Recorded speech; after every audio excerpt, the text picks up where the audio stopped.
আরজিকর হাসপাতালে ঘটে যাওয়া নজিরবিহীন ঘটনার তদন্ত ও আইনি প্রক্রিয়ায় এক অত্যন্ত তাৎপর্যপূর্ণ মোড়।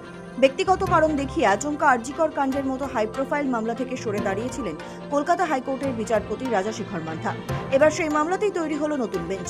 বিচারপতি শম্পা সরকার ও বিচারপতি তীর্থঙ্কর ঘোষ বেঞ্চে হবে মামলার শুনানি। শনিবার বেঞ্চ নির্দিষ্ট করলেন প্রধান বিচারপতি সুজয় পাল। বিষয়টি সরাসরি চলে যায় প্রধান বিচারপতির ডিভিশন বেঞ্চে। এরপরেই হাইকোর্টের প্রধান বিচারপতি সুজয় পালের নির্দেশে আরজিকর মামলার শুনানির জন্য সম্পূর্ণ নতুন একটি বেঞ্চ গঠন করা হয়েছে। নির্যাতিতার পরিবারের তরফে পুনরায় সিবিআই তদন্ত চেয়ে আবেদন করা হয়েছে। আগামী সোমবারই এই নবগঠিত বেঞ্চে মামলাটির প্রথম শুনানির প্রবল সম্ভাবনা রয়েছে। এর আগে গত শুনানির সময় বিচারপতি রাজাশেখর মান্থার বেঞ্চ একটি অত্যন্ত গুরুত্বপূর্ণ পর্যবেক্ষণ করেছিল।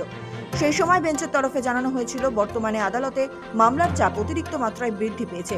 অন্যদিকে আরজিকর কাণ্ডের দিকে সমগ্র রাজ্যবাসী চাতকের মতো তাকিয়ে রয়েছেন।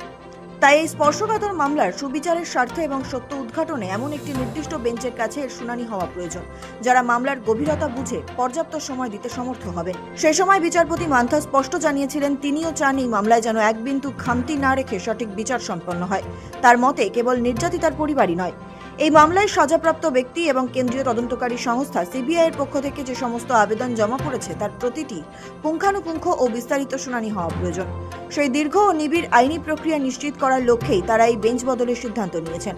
আইনি লড়াইয়ের এই টানটান উত্তেজনার মধ্যেই আদালত কক্ষে রাজ্য সরকারের পক্ষের আইনজীবীদের তরফ থেকে এক বড়সড় পদক্ষেপের ইঙ্গিত মিলেছে। জানা গিয়েছে, আরজিকর কাণ্ডের সামগ্রিক রহস্যভেদে রাজ্য সরকার সম্ভবত একটি উচ্চ পর্যায়ের জুডিশিয়াল কমিশন বা বিচার বিভাগীয় কমিশন গঠন করতে চলেছে।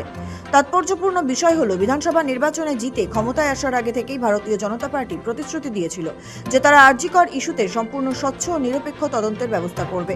রাজ্যে নতুন সরকার গঠনের পর এই জুডিশিয়াল কমিশন গঠনের তোড়জোড় সেই পূর্ব ঘোষিত প্রতিশ্রুতি পূরণের প্রক্রিয়াকে আরও দ্রুত ও মজবুত করবে বলে মনে করা হচ্ছে।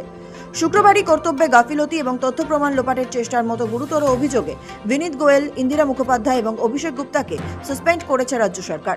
3 আইপিএস অফিসারের বিরুদ্ধে বিভাগীয় তদন্তের নির্দেশ দিয়েছেন মুখ্যমন্ত্রী শুভেন্দু অধিকারী। আর এবার আরজিকর কাণ্ডের সামগ্রিক রহস্যভেদে রাজ্য সরকার একটি উচ্চ পর্যায়ের জুডিশিয়াল কমিশন বা বিচার বিভাগীয় কমিশন গঠন করতে চলেছে। বর্তমানে যখন সিবিআই কেন্দ্রীয়ভাবে এই ঘটনার অপরাধমূলক তদন্ত চালিয়ে যাচ্ছে, ঠিক সেই সময়ে দাঁড়িয়ে রাজ্যের এই সমান্তরাল কমিশন গঠনের সিদ্ধান্ত পুরো মামলার অভিমুখ সম্পূর্ণ বদলে দিতে পারে। সব মিলিয়ে একদিকে আদালতের নজরদারিতে চলা তদন্ত এবং অন্যদিকে কমিশনের নিজস্ব অনুসন্ধান, এই দুই সমান্তরাল প্রক্রিয়ায় আরজিকর মামলার গতি প্রকৃতি আগামী দিনে কোন দিকে ঘোরে, এখন সেটাই দেখার। সৌভিক সান্যালের রিপোর্ট, সময় কলকাতা।